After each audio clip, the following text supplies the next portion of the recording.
Bismillahirrahmanirrahim. Alhamdulillahi Rabbil Alamin. Wa bihi nasta'inu ala umuri dunyadin.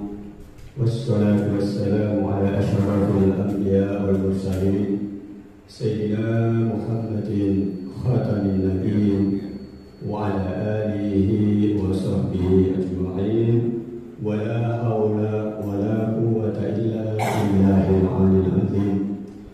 Rabbi shrah li sadri wa yassir li amri wahlul 'uqdatam min lisani yafqahu qawli. Ya arhamar rahimin, ya arhamar rahimin, ya arhamar rahimin, farij 'alal muslimin amma ba'du. Bapak-bapak, ibu-ibu, para jamaah musalla bil hikmah yang dirahmati Allah. Malam ini peluang atau ada sesi untuk bertanya tentang bulan Ramadan. Ini sebatas keterangan Pak ya, keterangan ya, sementara belum ada pertanyaan. Bagaimana orang yang niat puasa di Indonesia, lalu waktu berbukanya di luar negeri.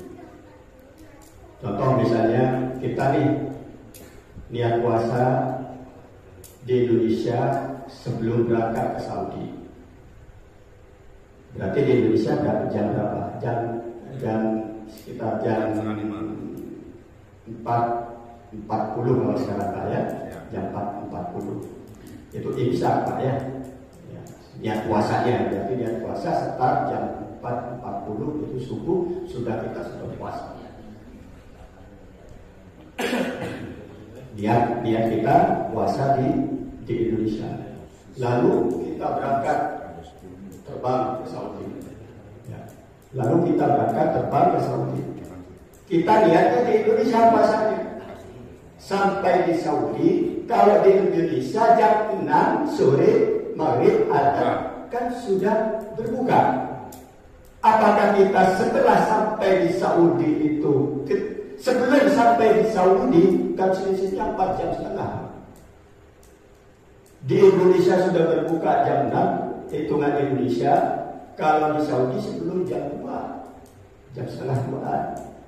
Masih lama tunggu kalau di Saudi. Apakah kita karena niatnya puasa di Indonesia lalu berbuka karena di Indonesia sudah jam 6, atau berbukanya nunggu terbenamnya atau waktu maghribnya di Saudi.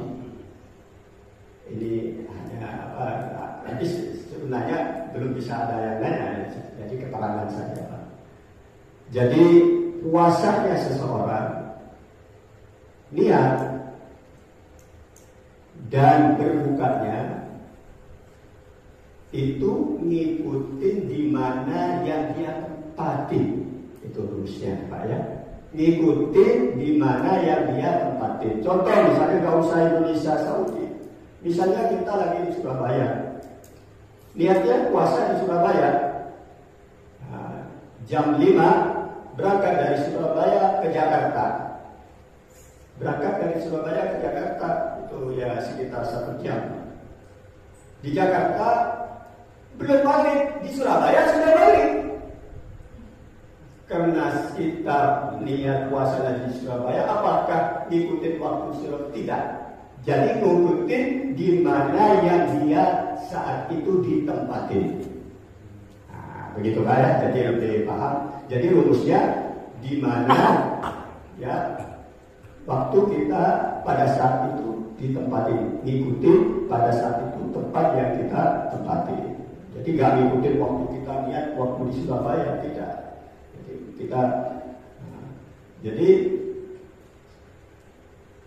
misalnya niat puasa di Saudi jam di Saudi sama sih sebetulnya, cuman waktunya itu lebih lambat di Saudi 4 jam setengah. Di sana sahur, niatnya di sana. Pulang ke Indonesia itu maju 4 jam setengah. lebih cepat. Yang punya duit ingin puasanya cepat-cepat berbuka, ya udah katanya ke Saudi, niat di Saudi, lalu berbukanya di Indonesia, begitu lah ya.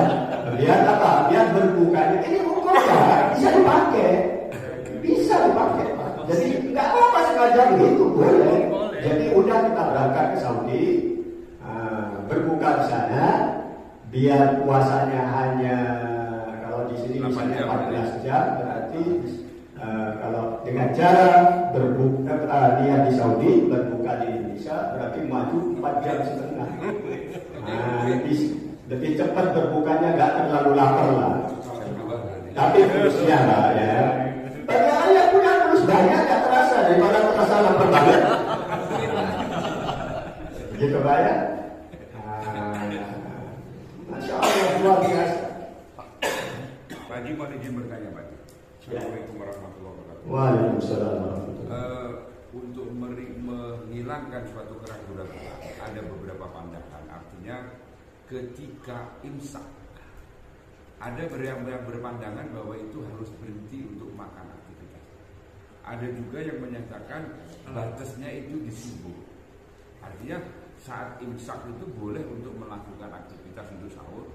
Tapi kalau dia niatnya sudah dari jam 3 biasanya batasnya cukuplah di imsak. Nah mohon izin untuk penjelasannya masalah imsak ini bagaimana? Jadi imsak itu perhatian gitu. Perhatian. Sudah mau sampai ke finish, sudah mau lampu merah gitu kan. Ya. Jadi imsak itu masih perhatian. Tapi benar kata Bapak Boy, untuk menghilangkan keraguan-raguan, begitu imsak ya udah berhenti. Saja kalau kebiasaan yang dikhawatirkan begitu makan belum selesai sudah ada, itu bingung Pak. Nasi yang sudah masuk dibuang, saya ditelan batal, ya. Iya, jadi benar ulama-ulama Indonesia itu perhatian, tapi sudah diikuti. Itu sangat benar banget, itu yang perlu diikuti yang seperti itu. Jadi begitu imsak ya udah selesai. Karena kalau setelah imsak masih dilanjut, itu bisa saja mengganggu. Contoh misalnya makan, udah buru-buru belum berkemur, lalu ada sisa-sisa makanan di mulut. Nah, sisa-sisa makanan di mulut itu, Pak, ya, ada sisa-sisa makanan di mulut.